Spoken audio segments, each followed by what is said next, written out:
Hello, everyone. Welcome to OSNAHA's September education session. I'm Laurel Smith, an OSNAHA board member and chair of the education committee. Thank you for joining us today.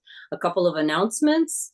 Just a reminder, you will all be muted to avoid noise disruptions during the session. We will have Q&A session at the end of the presentation, and you may send your questions at any time during the Zoom through the Zoom chat function. Now, Deena today said that she's welcome any kind of questions during her presentation.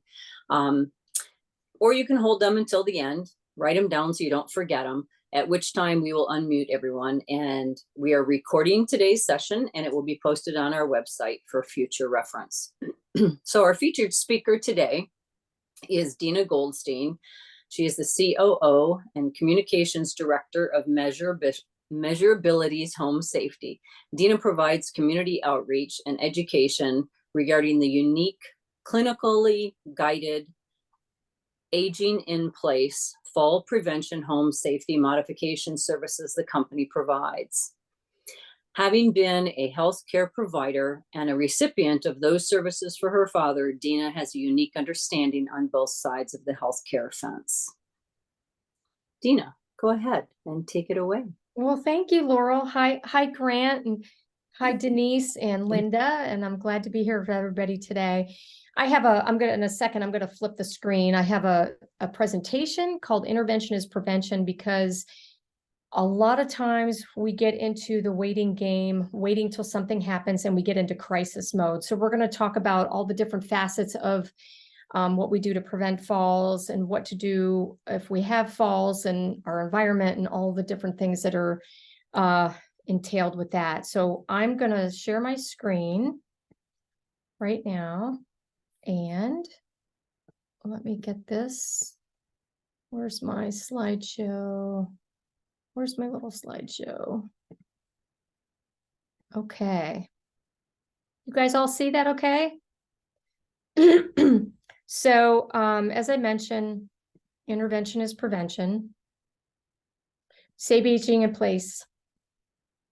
So I'm going to go through some statistics with you that are important to recognize, because they're things that we really don't want to discuss, but they are important and they're very prevalent. 1 in 4 of Americans age 65 plus falls each year. Every 11 seconds, an older adult's treated in ER for a fall, and every 19 minutes, an older adult dies from a fall. And over 800,000 patients a year are hospitalized due to falls, but most often with head injuries and those hip fractures. Falls are the leading cause of fatal injury and the most common cause of non-fatal trauma-related hospital admissions among older adults. Falls also result in more than 3 million injuries treated in ER. 40%, this is the most staggering statistic, 40% of nursing home admissions are related to falls. A lot of those can be avoided. More than 95% of hip fractures among adults over 65 are caused by falls. And, a lot of people think falls are just a normal part of aging. And the truth is they're not necessarily. A lot of them can be prevented. And I always tell people you have the power to help reduce the risk by making fall prevention part of your plan of care. Whether you're a caregiver, whatever facet you play in the healthcare industry, if you've got eyes on a patient who's exhibiting red flags, there's a way to take that information and find out what's going on and get them the services they need to avoid any further issue. So how do we prevent falls? Multifactorial risk assessment and intervention strategies are as effective in decreasing the rate of falls and have a similar risk reduction to that of other prevention measures like statins do for cardiovascular disease. This is a really critical quote. We know that clinically guided fall prevention interventions are as effective as statins are for cardiovascular disease. It's pretty impressive. And we do it through home safety assessment, environmental modifications, our transitional care and home care, our primary care medical providers, hearing, vision, footwear, medication, and then exercise and balance. So we talk about fall prevention assessment and evaluation techniques. And when you're with your clients, you're doing an intake or you're in rehab, we talk about fall screens, some of the things that they look at to determine, is this person at risk? So one of the things that they look at is the gait. And the research has been done that shows that gait speed can be directly correlated with fall risk. The slower the gait, the higher the risk of falls. So, it's kind of like you see a little kid and they have guarding, and it's the same thing. So that's one thing that gets looked at. Evaluation of lower body strength, again, gait velocity, balance issues. Are people exhibiting issues with their balance due to other comorbidities like diabetic neuropathy? Do they have drop foot? What's causing balance issues? Home safety, fall hazards, modifications, assistive device usage. Do they have one? Do they have the proper one? Do they know how to use it? I have a story about that I'll share with you later. Cognitive impairment, depression, other issues having to do with medication and things like that cause kind of a cognitive fog, lack of awareness, that cause those issues. Examination of feet and footwear. Is it proper footwear? Is it too big, too small? Are they stocking feet? These are all things to be addressed. Postural hypotension assessment. Lightheadedness, sit to stand, any kind of transfers from lying down to sitting up. Medication review. A lot of people are on multiple medications causing a variety of side effects. Dizziness can be one of them, along with other issues, and that can cause issues for fall prevention risk. Bone density. For women, as we age, our vitamin D levels dramatically reduce. And if we fall, we do suffer that risk of a bone fracture or a hip fracture we saw in the earlier statistics. Visual acuity. Is your eyewear current? Are the patient keeping up with their eye exams? Do they have depth perception issues or peripheral vision issues? Hearing impairment. We know that auditory issues can cause balance issues, dizziness, and that can affect their fall risk as well. And fall prevention should involve all care partners. Anytime you're seeing red flags, investigation into what is causing the issues needs to be addressed so that they don't continue to have issues. So how would your clients and patients answer these questions if you were to sit and ask them, do you worry about falling? Have you fallen in the last year? Do you need to use your hands to push up from a commode? Do you have to rush to the toilet? Do you feel unsteady when you're walking? Do you have trouble stepping onto a curb, uneven surfaces? Do you take medications? Are you on multiple medications? Do they have any side effects? Do you have loss of feeling in your feet? We talked about diabetic neuropathy. That can be a serious fall risk. Have you been advised to use a cane or an assistive device? Are you using it? Is it properly fitted?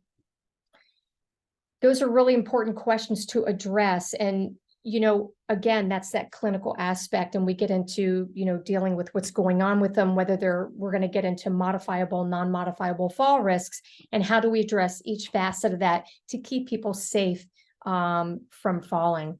So the first thing we want to look at is non-modifiable fall risks. That's going to be disease process, Parkinson's, diabetes, things physiologically that are beyond the patient or the client's control. A health event, a stroke, cardiac.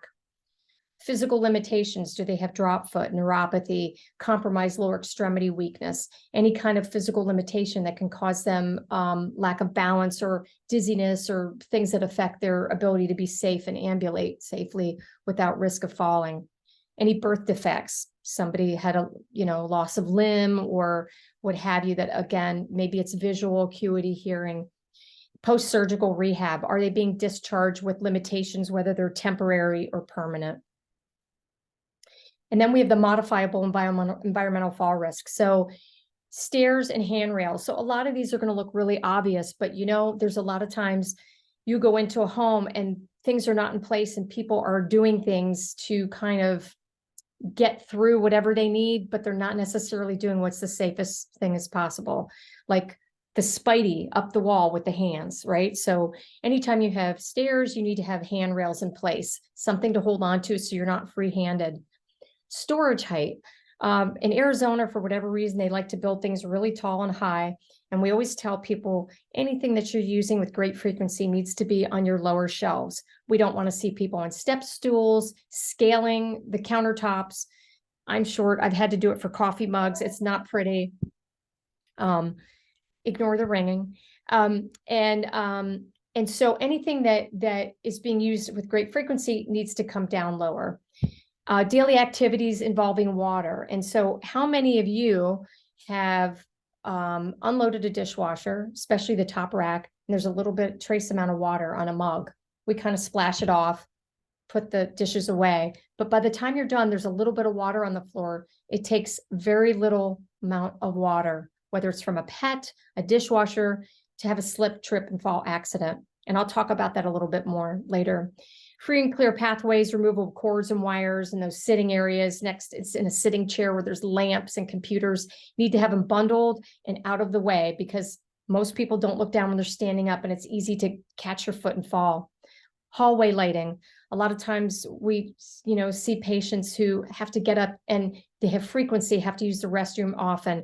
You want to make sure you have hallway lighting in place. And I know places like Costco have these little pucks that you can put on the wall so that there's always some illumination so they can safely get to the bathroom where it's lit. And then, of course, the number one place for falls is bathrooms in the home. And we look at slippery floors, tubs, shower, rugs, bath mats, and all kinds of debris. We know that mats in the shower, not only do they capture bacteria, but they curl, they're very dangerous, and they're just not recommended for safe showering. So a really important part of fall prevention is transitional care and discharge planning. So leaving rehab can be scary. It's scary for the patient. It's scary for the family. A lot of times they're coming home. It's like the new normal, right? So things are going to be a little bit different than they were when they left. Maybe it's temporary, maybe it's not. And so family members are often really overwhelmed, unsure of what's needed to keep their loved ones safe at home. And so they're scrambling to put things in place to avoid a fall. They get real panicked. They're, on Amazon ordering, they're running into CVS, grabbing a shower chair, and they have no idea what their loved one needs. And it's critical, it's not all things are made for all people, set of glasses. I have prescription in my glasses. That's for my specific eyesight. Same with the safety grab bar, a shower chair, or other safety interventions. They're specific to the person's physiological needs. And things that are put in place that are not addressed that way can actually become a hazard. So it's important that clinically you understand how your patient's leaving rehab, what's happening, they come home, and it's clinically addressed in the home. Transitional success from hospital to rehab depends on thorough transitional care, understanding the patient's needs at the time of rehab, and working with all clinical teams and specialized community partners to ensure appropriate measures are in place to avoid falls and additional injury once home. We know statistically that period of time from discharge to home is critically high for rapid return to hospital and rehab due to injury. They're fatigued, they're weak, they're reacclimating, they've come from a cocoon of safety in place, and they go home, and a lot of times that's not the case. Safe aging in place starts with you. Anybody who's got eyes on a patient, dealing with a client in the home, are your patients and clients a fall risk? Finding out what you need to find out on your intake, are they a fall risk? How are you addressing your patients and clients' fall risk and environmental concerns? What are you doing when you get that information? Are you just telling them to move a rug, shimmy the dresser around and go on Amazon and get a bar? How are you addressing that? Is safe aging in place fall prevention part of your plan of care? Is that part of your intake process? If you're seeing red flags, it's critical intervention takes place to avoid unnecessary injury and hospital readmission. Clinically addressing fall prevention, safe aging in place at home is critical for effective, safe outcomes. So I love this cute puppy. And if you notice, he's got little slippers on, and my dog would never leave those on, not for 2 seconds. But the illustration is important because slippery floors are a thing. Even though we don't live up north where there's prevalent rain and snow, anytime there's water, there's a higher risk of fall due to the loss of traction. So covering your feet with safe footwear is one solution, but there's a safer way. Footwear does not address safe friction levels on the floor, which is the cause of most slip and fall accidents. OSHA and ADA have recommended guidelines for safety friction levels on flooring, whether it's commercial or residential, and it's called the static coefficient of friction, or coefficient of friction, COF. So it states that a safe dry floor is considered to have a COF of 5.0 or higher. As floor surfaces become wet, the friction level drops, which critically increases the probability of a slip and fall accident. So OSHA states a reasonable measure of slip resistance is static coefficient of friction. It's recommended as a guide to achieve proper slip resistance. So where in the house do you have water? If you stop and think, starting with the outside area around the pool, when you come in, it's in your kitchen, by the sink, where we're filling up waters, by pet dishes, anywhere we're tracking in the kitchen, and of course the bathroom, shower, tub, in front of the commode, and in the pathway leading up to the sink where we wash our face and brush our teeth. These are all areas where a slip and fall can happen. And this is a guideline that shows you most floors are below that friction level. And there are things that you can do to treat that, to bring it up. And what we try to avoid are mats, not, rugs that have no rubber backing, so that you're stepping out and just, it becomes a skating rink. It's really dangerous. I always call it holiday on ice without the leotard, but nobody wants to do that. So what are the difference between a slip and a trip?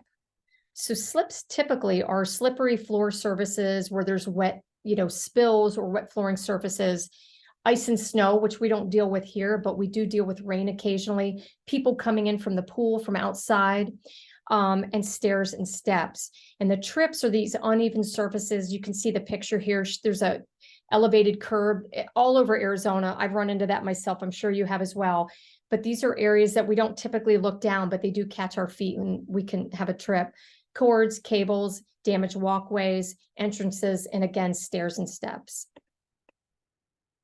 So one of the things that we talk about for avoiding falls is strengthening.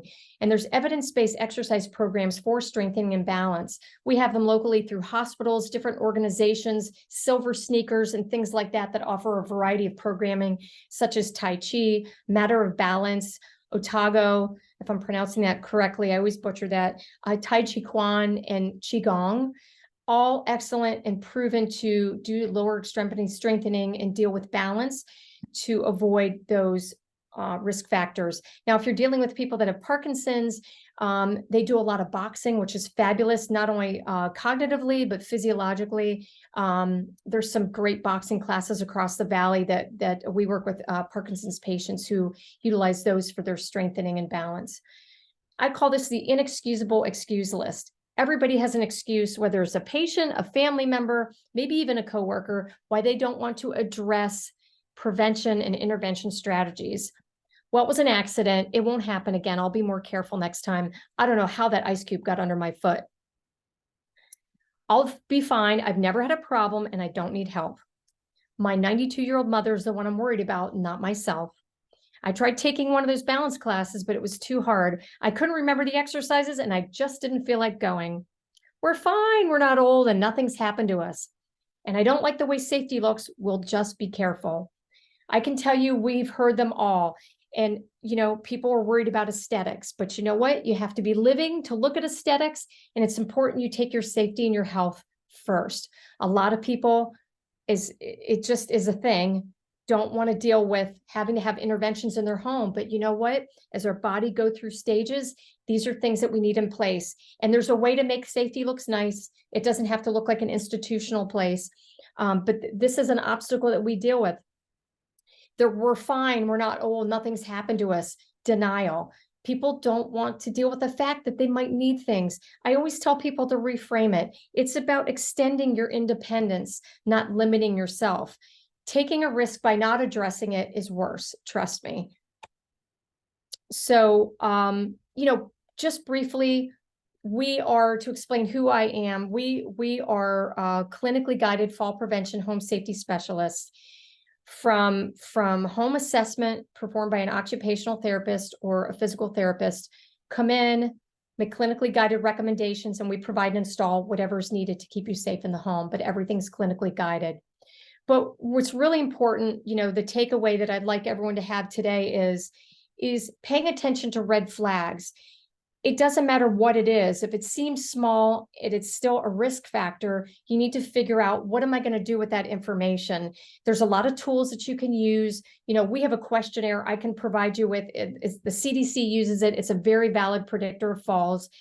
What can we do with this information to ensure that we don't leave this person getting worse or possibly putting themselves at risk for then ending up at a hospital or furthermore in rehab and then a nursing home and not returning home. Has the primary care provider been notified? Are they aware? A lot of times the family, the person that's having the issue won't self-report to the family. They don't want to deal with it. They figure if I don't tell anybody, it's not happening, or they don't report to the primary care provider. Everybody is a team. It's a team project to make sure that the patient is safe, from a primary care to a vision doctor to foot doctor, podiatrist, whatever it is, to home safety. Comes full circle. It takes a village to make sure that the patient is safe. So I'm going to turn my screen around and I'm happy to address any questions that you have.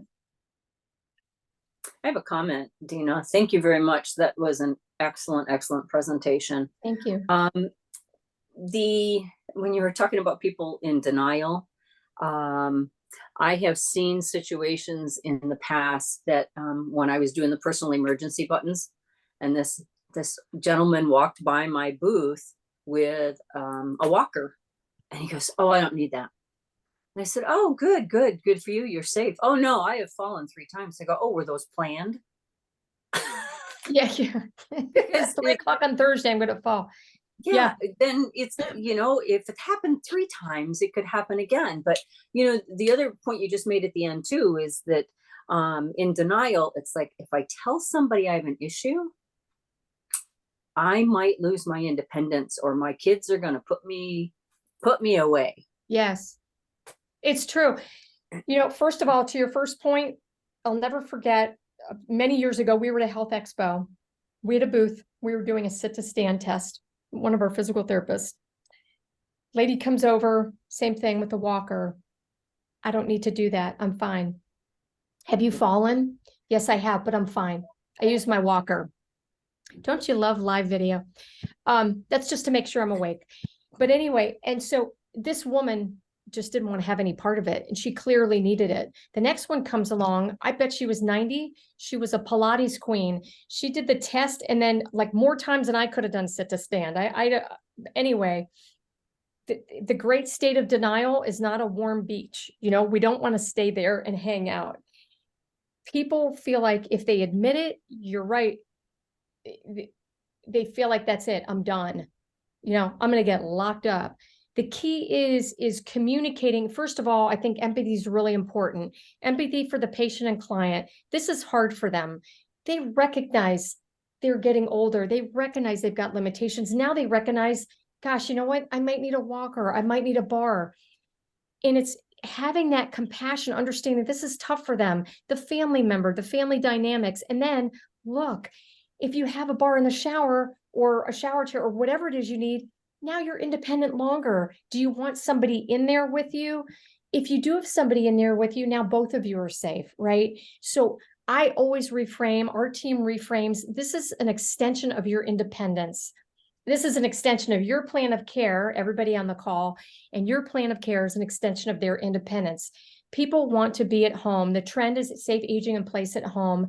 And what we do to make sure that happens is critical. It takes everybody, from the red flags, the guy that says, I've fallen 3 times. Wow. Has anybody checked out why that's happened? Maybe you just need your glasses updated. So it doesn't have to turn into a big thing, but it is a critical issue. And you get into the family dynamics, and they don't want to take advice from their kids and things like that. So sometimes you need that third party in there. That's why we go into the home, and it's coming from a clinician, because you do have those obstacles. We see it all the time. And I like how you said it's keeping their independence longer. It's a convenience thing. It's, why not utilize the equipment that is out there for us to make our lives easier? I mean, we use cell phones to make our lives easier. We can keep it next. You don't have to get up and answer the one that was on the cord years ago. Right. We use a vehicle to get from destination A to B. It's like, well, you could walk. Well, but it's easier to drive. Well, it's like, why not have those convenience? And obviously the adaptive equipment has come a long way. It's so much different from what it used to be. It's not institutional looking. And And, making modifications isn't always about, sometimes we're looking at, moving things around, making sure you have free and clear pathways. How many times have you have clients that have a step up in their garage? Yeah, I got a call like a couple weeks ago from somebody whose mother was being discharged and just realized that she was being discharged in a wheelchair and didn't realize how they were going to get her in the house. This is very common. Again, it's like, uh-oh, what do I do? Well, we're not going to Home Depot to get a bunch of lumber to like put a ramp together in, T minus an hour. You have to take these things into consideration because chances are if they're in a wheelchair, it's not just for back home to get into the house. Maybe it's temporary and that's fine, but you still need to have those accessibility. And so there's ways to address it where it's temporal, and there's ways to address people that have different situations. Suddenly, mom's home with the wheelchair. Now I got her in the house. What about showering? I have a lip on my shower. Yeah. We're not going to lift mom up. It's like algebra. One thing goes into another. Don't ask me any algebra questions because out of my scope. The point is everything is connected. And so a lot of times when they have that discharge from rehab, it's like, bye, thanks for coming back. And they're home. Yeah. So. Grant, did you have a question? I do have a couple of questions, actually. Sure. Deena, thank you so much. Great information. And I've got a new client who she has a walker, and as part of the assessment and signing her up, she was using the walker. I popped by 2 days later just to say hello, see how things are going. And I see her in the window, furniture surfing to get around, Yes. and you kind of confront her in a friendly way. Confront's not the right word, but talk to her about it. And, she's in denial about it, but yet we get a call last night that she slid out of bed. And, I'm just trying to convince her of making some changes and using the equipment that she's got. And I liked some of your tips that you gave, and I took some pictures of your slides. I hope you don't mind. No, not at all. Not at all. But and I also want to know what is an example of a good rug, something next to the shower when someone gets out of a shower, because we know the bathroom's the highest risk area. It is. It is. First of all, thank you for your questions, Grant. Those are all excellent. And the first thing is does this person have somebody that's making decisions on their behalf, like a family member? No, none that we've met. She lives, they all live out of state. So first of all, I love that you're an advocate. I think that's fabulous. The fact that you went back and checked, and we do see that furniture surfing. It's a thing. It's hard to break somebody's habit. They're going to do what they want to do. And what you can do is, I noticed that you seem to be gravitating toward the chair. Is there a reason? Maybe you'll uncover the walker is uncomfortable because she has to bend too far over. In other words, before we say to them, you should be doing this versus this, asking the questions to find out, is this easier for you? I wonder why that is. Yeah. Right? Because if you ask, you get more information. Then with the information, you can make a determination. Right. Why are they doing that? Maybe it's getting stuck on the floor. Maybe it's too low, right? And maybe it's the wrong assistive device. And that's something that would be a clinician's call. Like when our therapist goes out, our occupational therapist, she knows immediately if somebody is not situated properly with their assistive device, using it properly, ambulating through the house, getting in and out of the shower, whatever it is. There's a reason for what they're doing. It may not be legit, but there might be some information in there that'll be helpful for you. The stubbornness, well, you can only do so much. Your job is doing what you're doing, which is providing the information, offering solutions, and things like that. In terms of getting out of the shower, we don't recommend mats and things because they turn into skis. You get out and across. Yeah. If you're going to have one, you want a rubber back. You got to have something that doesn't move.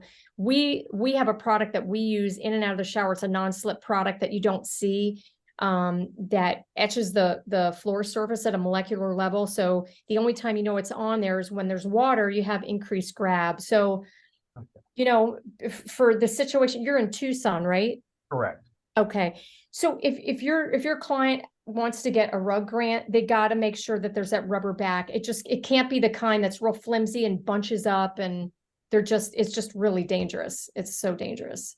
Now, I know And I you guys think you are had a based, third question. well, I know you're being based in Phoenix. Do you have anybody in Tucson that you send out on?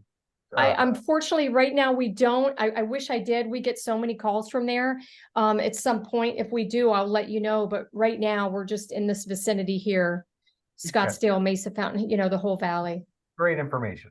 So, Tina, also, to Grant's question about the mat thickness, isn't that also an important thing? Because if it's too thick and leaving it down, you've got to, it depends on the size of the yeah, restroom, because trip hazard.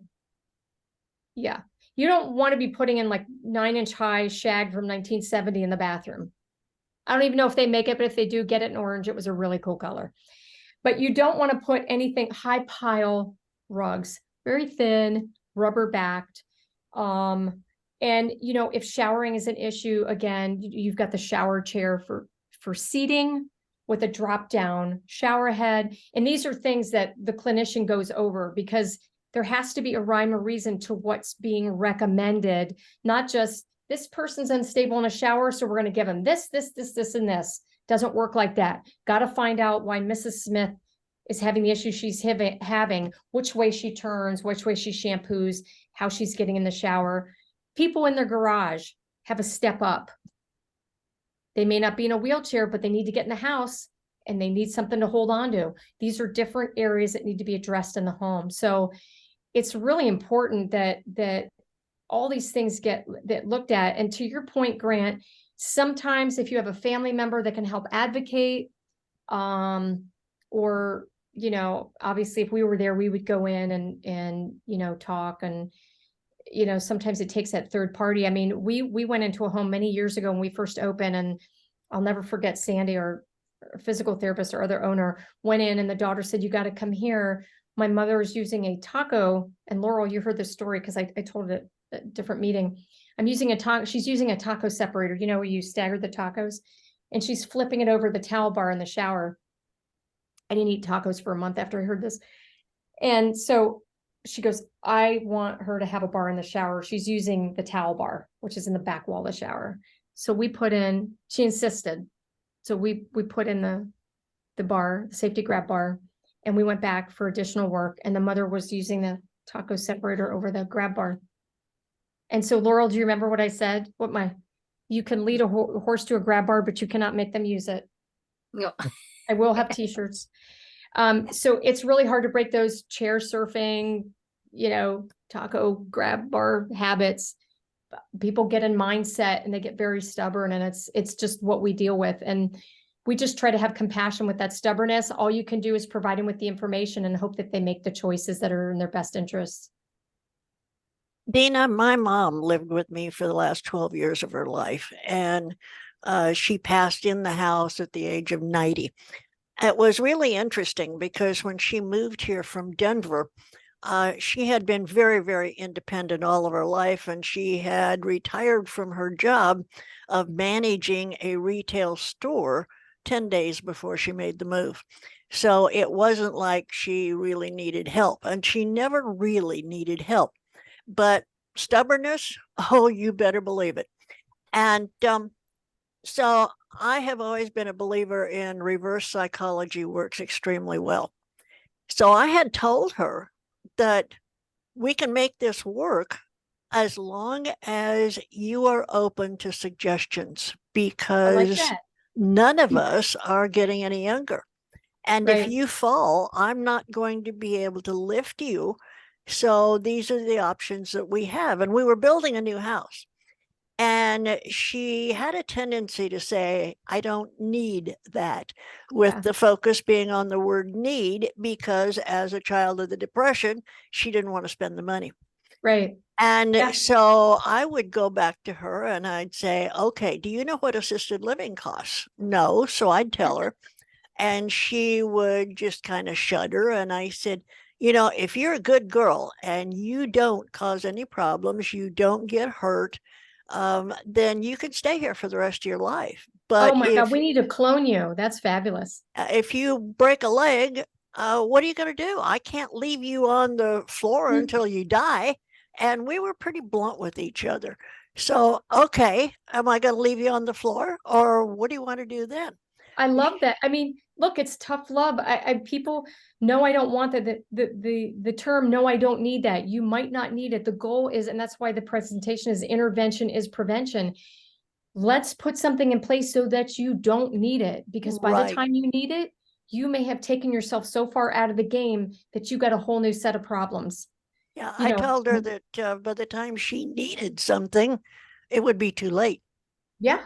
And it happens. I mean, we work with I did a presentation with the Phoenix Fire Department. They were talking about what happens when somebody falls, the longer they're down on the ground, because as you know, Laurel, they don't always wear their buttons.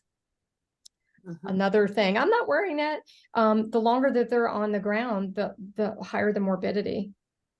So, and you can't pick somebody up, you have to call 911. So yeah, I mean, that's just, it's a tough situation. There's a psychology behind it. And, I always feel like we're in this compassionate business, because you have to understand where somebody's head's at, because they don't want to make the changes. They're doing it because they have to. And sometimes they're doing it because they don't want to be in a position to have to.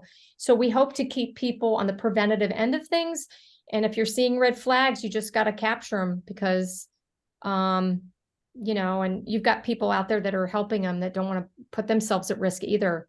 Bending 3/4 over into a shower as you're trying to assist your client. Now their back goes out.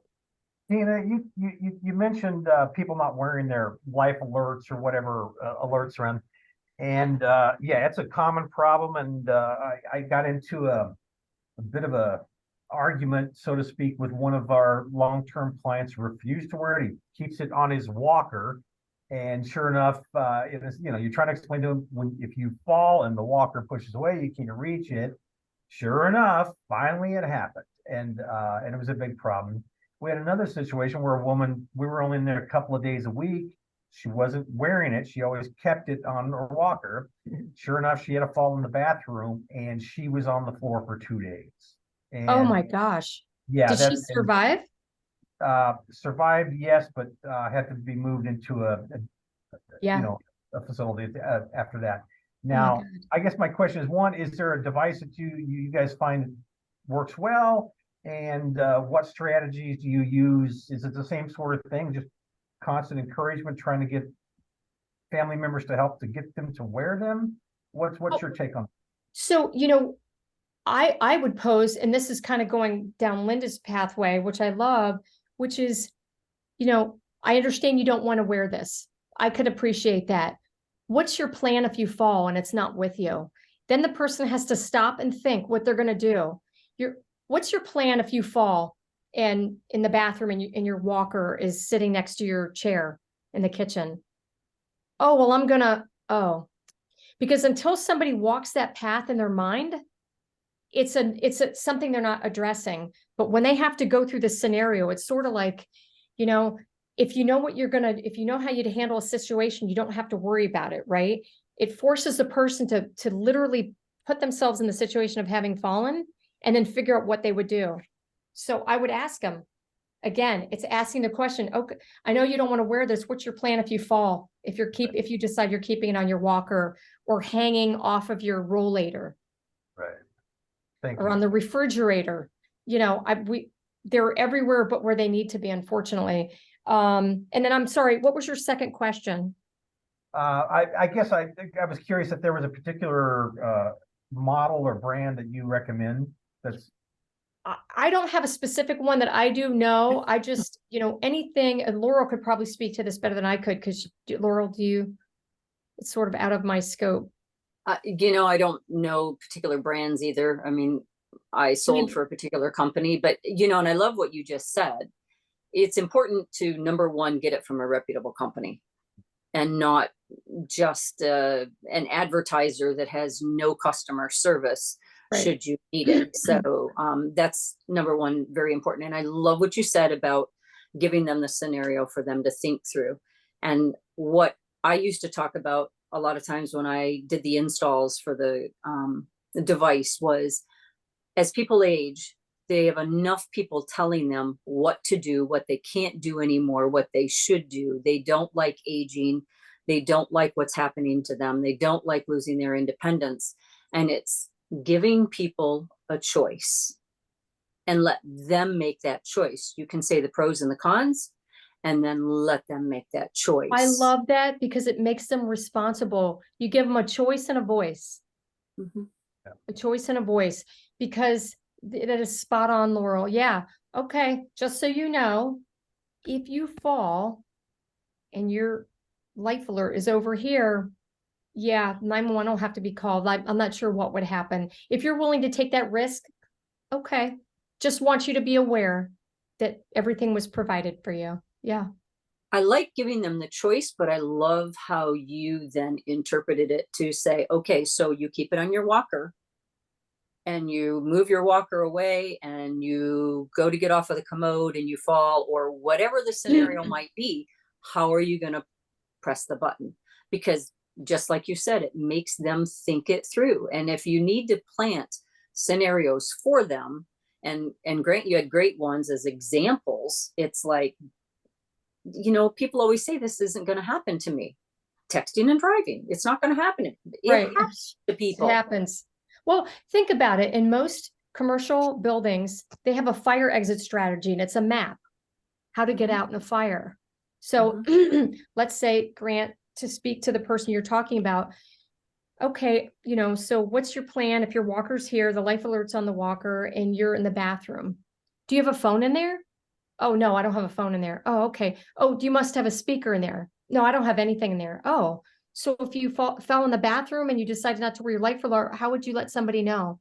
And let them stop and figure it out. When they realize that it's untenable, suddenly, to Laurel's point, then they will then decide, probably quietly and privately, because they don't want to eat crow, to wear it. When you realize what the consequence is for making the choice, your choice suddenly might change on their own terms. Thank you. Yeah. That's where it gets really interesting, because with my mom, she was always doing the, well, I don't need that. But on the other hand, I knew that she probably did. And so I was still working away from the home at that time. And I said, okay, I'm not home all the time. I'm home quite a bit, but not all of the time. So if you fall, what are you going to do? Right. There was just dead silence. And she was really not liking the idea of having something hang around her neck or on her arm or something. And so I finally went to her with, okay, you know that I take a vacation every year. I'm gone for 10 days. That's about the only way I can continue this way of life, because I need a break and you need a break from me. So if you won't accept this, at least for a 10-day trial while I'm gone, I'm going to cancel my vacation. And she just shuddered. The idea of not having her break from me was just not something she wanted. And so she acquiesced, and she says, okay, let's do it for this short amount of time. So I get home and I said, well, how did it go? She said, I was just so damned embarrassed. And I said, what are you talking about? She said, well, you know that when I open jars, I put them up to my chest, and that's how I move them. I said, yeah. She said, well, I had somebody knock on the door a few days ago. And I said, yeah. And she said, it was the fire department. And I said, and why is the fire department knocking on your door? She said, well, apparently I was opening a jar and I clicked the button and I didn't realize it. And I said, well, at least now you know it works. And she said, that's exactly what the fireman said. She sat down and talked to me about, there's no need to be embarrassed, because you may have saved your own life by learning this lesson. And I was so grateful to him, because she never said another word about, I don't want to wear this damn thing. Yeah. So well, most importantly, Linda, did she at least make him sandwiches with the jar she was opening? Is she what?